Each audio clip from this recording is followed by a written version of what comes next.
ఆదికాండ గ్రంథంలో నుండి 24వ అధ్యాయము మొదటి నుండి కొన్ని వచనాలు చదువుకుందాము. అబ్రహాము బహుకాలము గడిచిన వృద్ధుడై ఉండెను. అన్ని విషయములలోనూ యెహోవా అబ్రహామును ఆశీర్వదించెను. అప్పుడు అబ్రహాము తనకు కలిగిన సమస్తమును ఏలుచుండిన తన ఇంటి పెద్ద దాసునితో, నీ చెయ్యి నా తొడ క్రింద పెట్టుము. నేను ఎవరి మధ్య కాపురమున్నాను, ఆ కనానీయుల కుమార్తెలలో ఒక దానిని నా కుమారుని పెళ్లి చేయక, నా స్వదేశమందున్న నా బంధువు యొద్దకు వెళ్ళి ఇస్సాకును నా కుమారునికి భార్యను తెచ్చినట్లు ఆకాశం యొక్క దేవుడును భూమి యొక్క దేవుడును అయిన యెహోవా తోడని నీ చేత ప్రమాణము చేయించదనెను. ఆ దాసుడు, ఈ దేశమునకు నా వెంట వచ్చుటకు ఒకవేళ ఆ స్త్రీ ఇష్టపడని ఎడల నీవు బయలుదేరి వచ్చిన ఆ దేశమునకు నేను నీ కుమారుని తీసుకుని పోవలెనా అని అడగగా, అబ్రహాము, అక్కడికి నా కుమారుని తీసుకుని పోకూడదు సుమి. నా తండ్రి ఇంట నుండి నేను పుట్టిన దేశము నుండి నన్ను తెచ్చి నాతో మాట్లాడి నీ సంతానం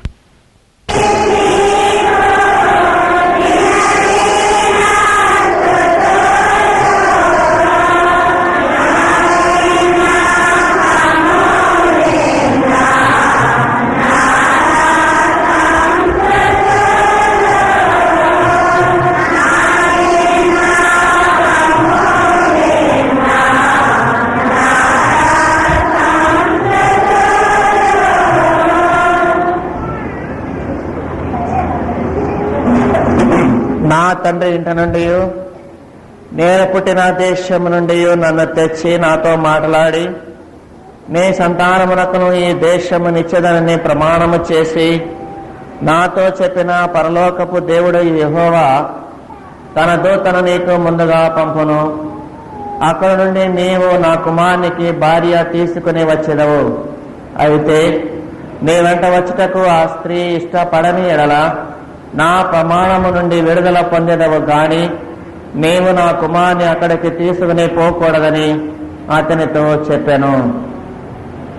ప్రభునందు ప్రియులారా, ప్రభు నామమున కృపా సమాధానములు కలుగును గాక. ఆమేన్. రెబెకాను గురించినటువంటి విషయము మీరందరూ కూడా బాగుగా ఎరిగిన వారే. ముఖ్యంగా రాకడ కాలంలో ఉన్నట్టు మనము, వధువు సంఘముగా సిద్ధపరచబడినటువంటి మనము, సిద్ధపరచబడుచు ఉన్నటువంటి మనము రెబెకాను గురించి అప్పుడప్పుడు కూడా ఆయా సమయముల యందు వివరించుకునటం అనేటువంటిది మనకు పరిపాటి. ఈ సమయమందు మరి కొన్ని విషయాలు ధ్యానము చేసుకునే వాళ్ళని నేను ఉద్దేశించుచు ఉన్నాను.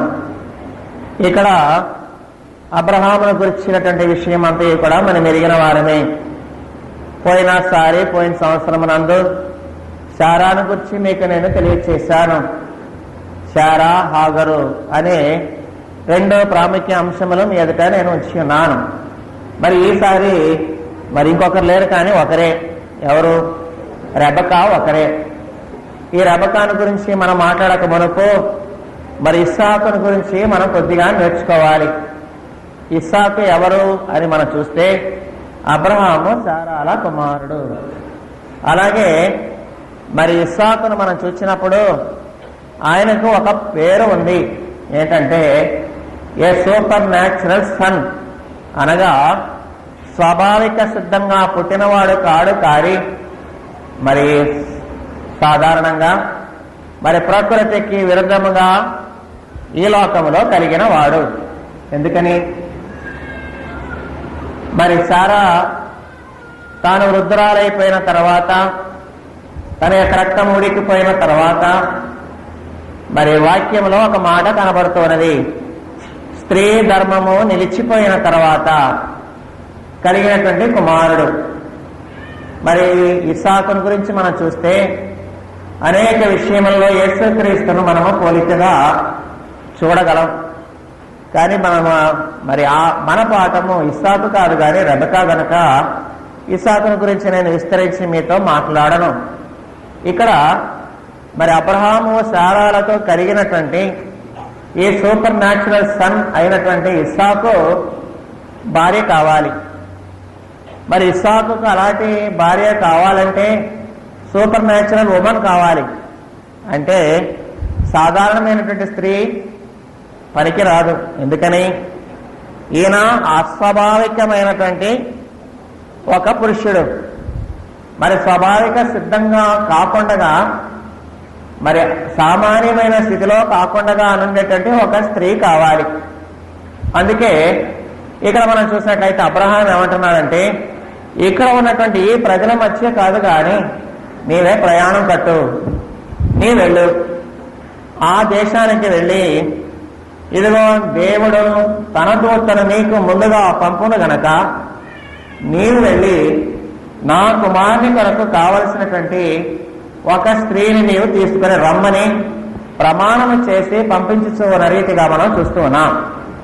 సరే, నేను రెబెకా గురించి మాట్లాడినప్పుడు ఒక విషయం మీకు ముందు తెలియచేయాలి. మరి అబ్రహాం అన్న ఇల్లంతటిలో కూడా నమ్మకమైన దాసుడుగా ఉన్నటువంటి ఎలియాజరును మనం చూస్తూ ఉన్నాం. ఈ ఎలియాజరు మరి నేటి దినాలలో రాకడకు సిద్ధపరచబడుచు ఉన్నటువంటి మనము పరిశుద్ధాత్మను జ్ఞాపకము చేసుకుని రావాలి. ఎందుకంటే మరి ఎలియాజరును అబ్రహాము పంపుచూ ఉన్నాడు. ఎందు నిమిత్తమై? మరి తన యొక్క యజమానుని కుమారుడైన ఇస్సాకునకు ఒక స్త్రీ కావాలి, అనగా వధువు కావాలి. ఈ వధువు కావాలంటే ఎలా ఉండాలి? ప్రత్యేకింపబడినటువంటి వధువుగా కనబడాలి. ఈ ప్రత్యేకింపబడినటువంటి వధువుగా కావాలంటే ఈ ప్రత్యేకింపబడినటువంటి ఒక పనికి మరి తాను ఎవరిని నమ్మి ఈ పనిని చేతికి అప్పగిస్తూ ఉన్నారో ఆ సేవకుడు కూడా ఎలాగుండాలి? ఉన్నతమైన స్థితి కలిగి ఉండాలి. నేటి దినాలలో మన మధ్య ఉన్నటువంటి సేవకుల వంటి వారు కారు. అంటే మన ఇంట్లో పనిచేసేవారు కానీ, మన ఇళ్లలో ఉండి పనిచేస్తూ మన కార్యక్రమాలను చూసేవంటి వారు కారు. కానీ ఎలియాజరు అలాంటి వాడు. మరి అబ్రహాం ఒక మాట అన్నాడు, ఈ ఆస్తి అంతటికి కూడా ఎలియాజరే కర్తయగునేమో అన్నాడు. గనక ఇప్పుడు ఎలియాజరు ఎవరు? అబ్రహాం ఇల్లంతటా కూడా నమ్మకమైన వాడు. అదే కాదు, అబ్రహామునకు ఏమేమైతే తెలిసి ఉన్నదో వాటన్నిటికీ కూడా అధికారి. మరి యోసేపును మనం చూస్తే అక్కడ యోసేపును మరి దేవుడు ఉన్నతమైన స్థితిలోనికి నడిపించారు. ఫరో తర్వాత ఫరో ఎవరు? యోసేపే. కాబట్టి అలాంటి ఫరో చేతి క్రింద ఉన్నటువంటి యోసేపు అలాంటి ఉన్నతమైన అధికారమును పొంది తాను తనకు ఇష్టం వచ్చిన రీతిగా జరిగించుకున్నాడు. అలా ఇక్కడ కూడా మనం చూస్తే అబ్రహాములంతటిలో కూడా నమ్మకమైన దాసుడుగా కనబడుచున్నటువంటి ఎలియాజరు ఆ ఇంటిలో ఉన్న సమస్తమైన విషయములను కూడా ఎరిగిన వాడై ఉన్నాడు. అలాంటి ఉన్నతమైనటువంటి స్థితి కలిగినటువంటి ఎలియాజరును అబ్రహాము పంపుచూ ఉన్నాడు. ఎలియాజరును చూసినప్పుడు మనము మరి ఈ లోకమందు నేటి దినాలలో పనిచేయచ్చు మన సహవాసములో ఉంటూ ఉన్నటువంటి పరిశుద్ధాత్మ తండ్రిని మనము జ్ఞాపకము చేసుకోవాలి. కనుక ఒకవైపు అబ్రహాము కనబడుచూ ఉన్నాడు. అబ్రహామునకు సాదృశ్యంగా ఎవరున్నారు? ఇప్పుడు ఇక్కడ తండ్రినా దేవుడు. రెండో వైపు మనం చూస్తే ఎవరున్నారు? కుమారుడైన ఇస్సాకు. ఇస్సాకు బదులు ఇక్కడ ఎవరిని చూస్తున్నాం? సాదృశ్యంగా యేసుక్రీస్తు ప్రభువును చూస్తూ ఉన్నాం. మూడవదిగా మనం చూస్తే ఎలియాజరు కనబడుతూ ఉన్నాడు. ఎలియాజరు ఎవరికి సాదృశ్యంగా కనబడుతున్నాడు? పరిశుద్ధాత్మ తండ్రికి సాదృశ్యంగా కనబడుతూ ఉన్నాడు. ఎప్పుడే పరిశుద్ధాత్మ తండ్రి సాదృశ్యంగా కనబడుతున్నటువంటి ఎలియాజరు ప్రయాణం కట్టాడు. ఎక్కడికి వెళుతున్నాడు? తన యొక్క స్వజనుల యొద్దకు అబ్రహాము పంపుతూ ఉన్నాడు. మరి రెబెకాయి మరి ఇస్సాకు యొద్దకు రావాలంటే మరి కొన్ని సంఘటనలు జరగాలి. మనం ప్రభువును ఒకసారి జ్ఞాపకం చేసుకుందాం. శిలువ మ్రాణి మీదకి ప్రభు వెళ్ళారు. దేని నిమిత్తమే వెళ్ళారు? ఈ లోకములో తాను సిద్ధపరచుకున్నట్టే వధువును తన యొక్క రక్తము చేత కొన్నాడు. అలాగే ఇస్సాకు యొక్క చరిత్రలో కూడా మనం చూస్తే ఇస్సాకు కూడా ఏం చేస్తున్నాడు? వధువును సంపాదించుకోవాలంటే వధువును సంపాదించక మునుపు తాను ఏమైపోయాడు? బలైపోయాడు. బలైపోయాడా? మాట్లాడటం లేదు మీరు.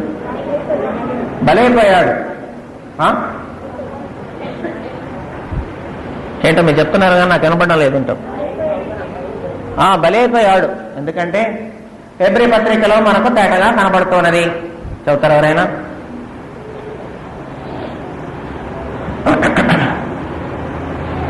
అబ్రహాము విశ్వాసమును బట్టి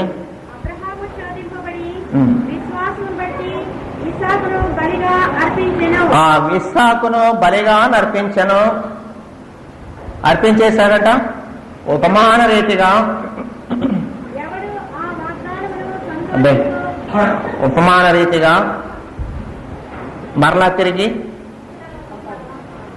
ఆ మృతులను సహితము చదవండి అమ్మా. ఆ మృతులను సహితము లేపుటకు దేవుడు శక్తిమంతుడని ఎంచిన వాడై తన ఏక కుమారుని అర్పించి ఉపమాన రూపముగా అతనిని మృతులలో నుండి కాబట్టి మరలా పొందెను.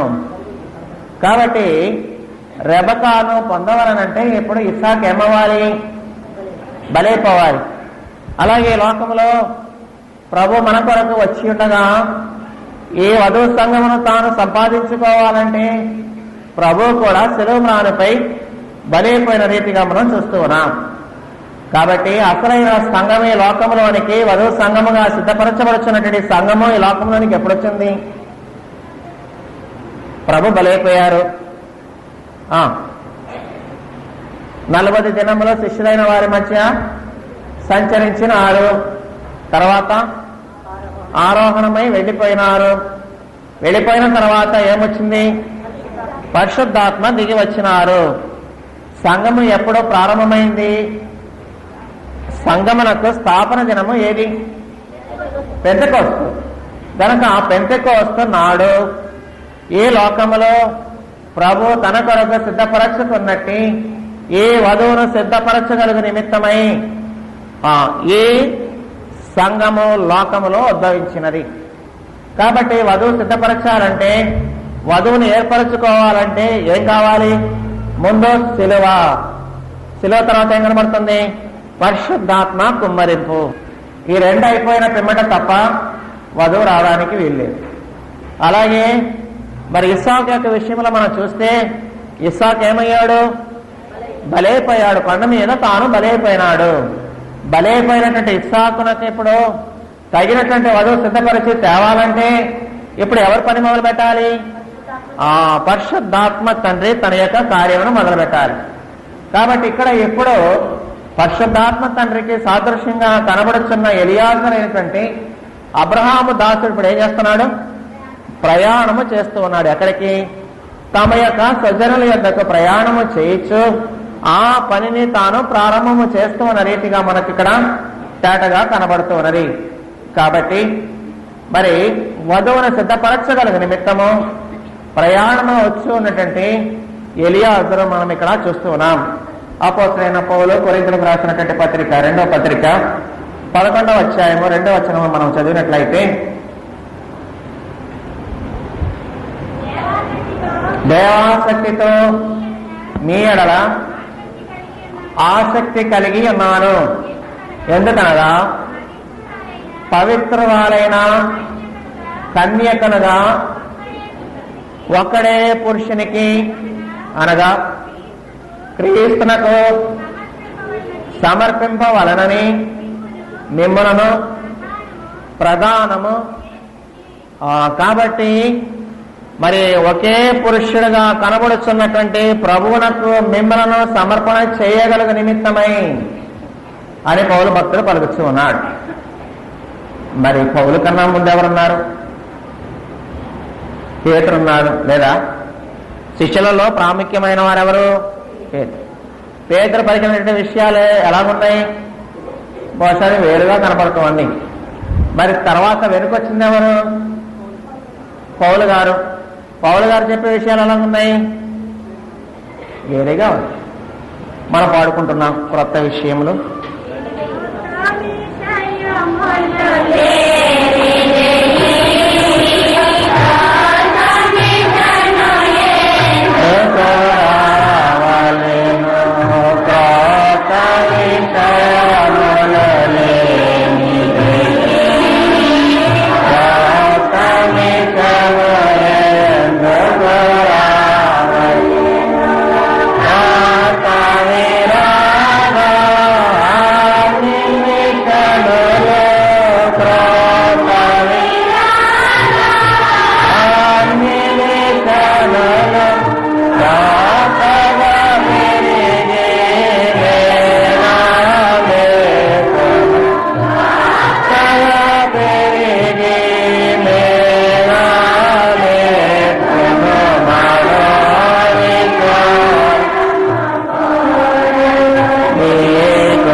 మరి వెనుకొచ్చిన వారెవరు? పౌలు గారు. ముందొచ్చిన వారెవరు? పేతురు గారు. మరి వెనుకొచ్చిన పౌలు గారు ఏమంటున్నారు? క్రీస్తు యొక్క స్వరూపము మీ యందు ఏర్పడ వరకు నాకు ప్రసవేదన కలుగుచున్నది. కాబట్టి క్రీస్తు యొక్క రూపమును మనకు అద్దగలుగు నిమిత్తమై అలాగే ప్రసవేదన ప్రార్థన చేయగలిగినటువంటి ఒక గొప్ప యోధని దేవుడు ఏర్పరచుకున్నారు. ఎప్పుడు? బహుశా పైకి వెళ్ళిపోయిన తర్వాత ప్రభువే పైకి వెళ్ళిపోయారు. మరి ప్రభుతో పాటు ఉన్న శిష్యులైనటువంటి వారి యొక్క స్థితి ఎలాగుంది? వారిని మనం తీసేయడానికి లేదు, కానీ వారికన్నా ఉన్నతమైనటువంటి విషయములను దేవుని యొక్క సన్నిధానమందుండి వాటిని సంపాదించుకునే లోకమునకు తెలియపరచగలిగినటువంటి ఉన్నతమైన స్థితిని అనుభవించిన వారు ఎవరు? పౌలు గారే. గనక మరి నేటి దినాలలో కూడా మనం చూసినట్లయితే మరి మనకన్నా ముందు వచ్చినటువంటి మిషన్లు అనేకములు ఉండకపోలేదు. కానీ ఈ మిషన్ పని ఏమిటి? కొత్త విషయములను తెలియచేయట. కొత్త విషయాలు లేకపోతే కొత్త మిషన్ ఎందుకు రావాలి? కనుక బహుశా అనేకులు మన బోధలంటే నమ్మరు, అనేకులు మన విషయాలంటే ఒప్పుకొనరు, అనేకులు మనకు కలిగినటువంటి మరి అలవాట్లను చూసినప్పుడు వారు నమ్మరు. కానీ క్రొత్త విషయములు లేకుండా ఈ మిషన్ రాలేదు. అలాగే పౌలు గారు కూడా ఎలాగొచ్చారు? ఆయన క్రొత్త విషయములను కలిగిన వారుగా మనతో నూతన నిబంధన గ్రంథం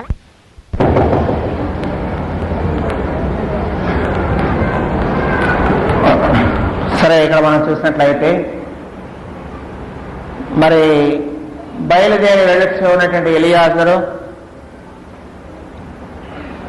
తన యొక్క యజమానుడైన అబ్రహాం యొక్క వంటలలో 10 వంటలను తన యజమాని ఆస్తిలో శ్రేష్టమైన నానా విధములగు వస్తువులను తీసుకుని పోయెను. కాబట్టి ఇక్కడ మరి పరిశుద్ధాత్మ తండ్రి ప్రయాణము చేయట కొరకు ఏర్పాటు చేసుకున్న సాధనము. మరి ఎలియాజరు ఏం తీసుకున్నాడట? ఒంటెలను తీసుకున్నాడని మనం చూస్తూ ఉన్నాం. ఈ ఒంటెల మీద తాను కూడా ప్రయాణం చేయాలి. ఒంటెలు అనగానే మనకు ఎలాగుంటుంది?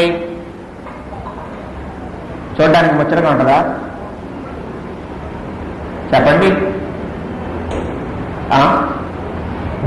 చూడడానికి బాగోదు.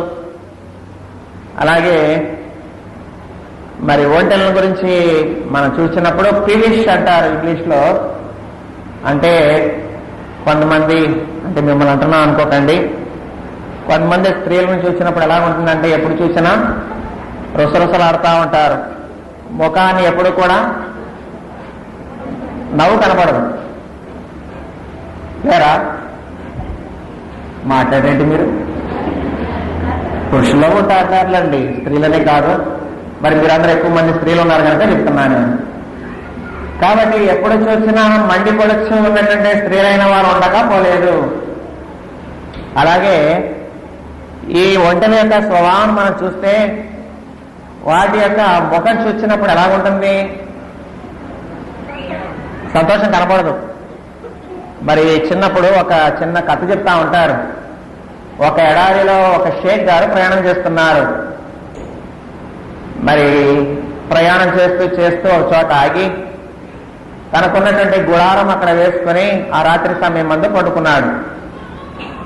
ఈ వంట ఏం చేసిందంటే మరి అక్కడ ఈ శాండ్ అంటే డస్ట్ స్టార్మ్ అంటారు, ఈ ఇసుకని కొట్టేస్తా ఉంటది, ఇసుక తుఫాన్ అంటారు. ఆ సమయాన్ని ఆ వంటందంట ఆ యజమానితో కొంచెం తలకాయ లోపల పెట్టుకొని ఇస్తావా అని అడిగిందంట. సరే తలే కదా అని అనుకున్నాడు యజమానుడు. ఈ వంట కొంతసేపటికి ఏం చేసింది? ఆ గుడారంలో తలకాయ తీసుకుంది. ఎందుకంటే కంటి నిండా ఇసుక పడుతుంది కనుక ఆ తల వరకు లోపల పెట్టుకుంటానందంట. కొంతసేపు ఆగి నా మెడ వరకు లోపల పెట్టుకుంటానందంట. సరే పోనీలే, నన్ను మోసుకొచ్చింది కదా అని యజమానుడు ఏం చేస్తాడు? లోపలికి రానిచ్చాడు. అట్లా కొద్దిసేపు అయ్యేటప్పటికి యజమానుడు బాగా నిద్రపోతా ఉన్నాడు. ఈ వంట ఏం చేసింది? మొత్తం దూరింది లోపలికి. టెంట్ ఉంటుందా? చాలు, ఏమైపోయింది? ఎగిరిపోయింది గాలికి. ఇప్పుడు ఎవరికి లేదు? ఒంటికి లేదు, యజమానికి లేదు, ఇద్దరికి లేదు. కాబట్టి ఒంటి యొక్క స్వభావాన్ని మనం చూసినప్పుడు అది మనం చూడడానికి సంతోషకరంగా కనబడదు, ముచ్చటగా కనబడదు. అలాగూ ఇలాంటి స్వభావం కలిగినటువంటి ఈ ఒంటెలను 10 ఒంటెలను తీసుకుని బయలుదేరుస్తూ ఉన్నాడు. ఎవరు? ఎలియాస్. ఇంకొకటి మనం చూస్తే ఈ ఒంటెలకి ఏమక్కర్లేదు? నీళ్ళక్కర్లేదు. ఎందుకని? ఎంత దూరమైనా సరే ఆ ప్రయాణం చేస్తూ ఉంటది. మరి ఇంకొక రీతిగా మనం చూస్తే ఆ నేటి దినాలలో నీరు అక్కర్లేని బోధకులు చాలా మంది మనకు కనబడుతూ ఉన్నారు. అంటే నీరు అనగా మనకేమిటి గుర్తుకొచ్చేది? పరిశుద్ధాత్మ తండ్రి. కాబట్టి ఆత్మ కార్యము లేనట్టే బోధకులు చాలా మంది నేటి దినాలలో మనకు కనబడుతూ ఉన్నారు. కాబట్టి ఈ ఒంటెను మనం చూడగానే అపవిత్రమైనదిగా కనబడుతూ ఉన్నది. అలాగే మరి దేవుని యొక్క పనికి సరిపడదు కానీ సాధనముగా కనబడుతూ ఉన్నది కనుక ఎలియాజరు ఏం చేశాడట? ఎలియాజరు ఈ ఒంటెలను సిద్ధపరచుకొని తాను తన యొక్క ప్రయాణం సాగిస్తూ ఉన్నాడు. వీటన్నిటినీ కూడా మనం చూసినప్పుడు ఈ లోకంలో దేవుడు అనేకమైనటువంటి సాధనాలు మనకు కల్పన చేస్తూ ఉన్నారు. మనకి ఇష్టం లేకపోయినా కొన్ని సాధనాలు మనం వాడుకోవాల్సిందే తప్పదు. ఎందుకని? వాటిని బట్టి మనము మన యొక్క జీవితం ఈ లోకంలో గడుపుకోవలసిన వారమై ఉంటూ ఉన్నాము. దాన్ని ఏమన్నామంటే ద ప్రొవిడెన్స్ ఆఫ్ గాడ్ అన్నాం. అనగా మన కొరకు దేవుడు అనుగ్రహించినటువంటి అవసరతలు. ఒంటెనగా దేవుడు మన కొరకు అనుగ్రహించినటువంటి అవసరతలు, ద ప్రొవిడెన్స్ ఆఫ్ గాడ్. ఇలాంటిది మరి దేవుడు ఎలియాజరుకి ఇచ్చారు కనుక ఒకవేళ తనకి ఇష్టం కాకపోయినా, తనకు కష్టమైన ఈ కష్టమైనటువంటి ఒంటెలను, ఇష్టం లేనటువంటి యొక్క ఒంటెలను తాను తీసుకుని ఏం చేస్తున్నాడు? ఇప్పుడు ఆ ప్రయాణము చేస్తూ ఉన్నాడు. సరే, నేను నా ప్రయాణం ఆపేస్తాను, కన్నైపోయింది. మరి మరొకరు మాట్లాడాలి కనుక మిగతాది నేను రేపటి దినమందు కంటిన్యూ చేస్తాను. కాబట్టి ప్రభునందు ప్రియులారా, నేటి దినాలలో మన అవసరతల నిమిత్తమై అనేకమైన సాధనలను తండ్రి మనకు అనుగ్రహిస్తూ ఉన్నారు. కనుక ఎలియాజరు తనకు కలిగినటువంటి ఈ సాధనను వినియోగించుకొనడానికి, అలాగే తన యొక్క యజమానునికి కావలసినటువంటి అవసరతను తాను తీర్చుకోవడానికి తాను ప్రయాణము కట్టి బయలుదేరి వెళ్ళొచ్చు ఉన్న రీతిగా మనకి ఇక్కడ కనబడచ్చు ఉన్నది. ప్రభు ఈ కొద్ది మాటలను దీవించి ఆశీర్వదించి వర్ధంగా చేసి మీ వినికిడిలో ప్రయోజనకరముగా ఉండగలంటే దీవెన దయచేయును గాక. మా కృప కలిగిన తండ్రి, గజ్జల్లబడి నీ యొక్క వాక్కుని పిల్లైన వారి యొక్క హృదయంలో నీ ప్రజల పరీక్షి ఫలించగలంటే నీ దీవెన కృప చూపుమని యేసు నామమున అడుగుచున్నాము తండ్రి.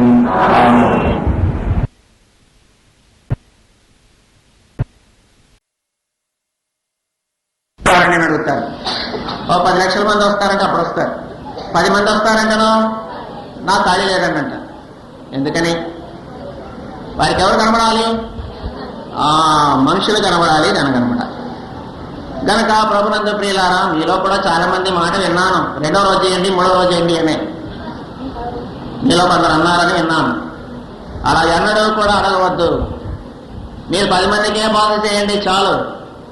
ఆ 10 మంది యొక్క మనస్సు మార్చబడి దేవుని తట్టు వారు తిరగబడిన వారైతే మీకు కావాల్సిన ప్రతిఫలము పరలోకమందు కనబడుతుంది. మంది అక్కర్లేదు. మంది కావాల్సి వచ్చినప్పుడు ప్రభువే తీసుకొస్తారు. గనక ఇక్కడ మరి ఆ స్త్రీతో దేవుడు మాట్లాడచ్చు ఉన్నారు. ఆ స్త్రీ దేవునికి కావలసి ఉన్నారు. అలా ఇక్కడ కూడా పరిశుద్ధాత్మ తండ్రి యొక్క కార్యములను జరిగించడానికి మొదలుపెట్టినప్పుడు దేవుని చేత ఏర్పాటు అయినటువంటి ఆ స్త్రీ అక్కడికి నడిపింపబడుచున్న రీతిగా మనం చూస్తూ ఉన్నాం. కాబట్టి రెబెక్కాను గురించి మీరు చాలా మంది చాలా చెప్తారు, కానీ ఏదైనా నేను చెప్పడం లేదు. అక్కడ మనం చూసినట్లయితే ఆమెకు మరి ఏ గుణం ఉంది? పరిచర్య చేసే గుణము, అది మనకు అక్కడ కనబడుతుంది. వివిధ రకములైనటువంటి ఆమె యొక్క గుణములు కనబడుచున్నాయి, కానీ నేను వాటన్నిటిలోని కూడా విస్తరించి వెళ్ళలేను. ఎందుకంటే వెనకొచ్చేటువంటి ఇంకా మరి కార్యములు కనబడుచున్నాయి కనుక వాటి అందు నేను కొంచెం ఎక్కువ సమయం గడపాలని నేను ఉద్దేశిస్తూ ఉన్నాను. కాబట్టి పరిచర్య చేయగలిగినటువంటి ఉన్నతమైనటువంటి గుణము కలిగినటువంటి ఆ స్త్రీ కనబడింది. ఇంగ్లీష్ బైబిల్లో నేను చదివినప్పుడు ఒక చక్కని మాట నేను చూచాను.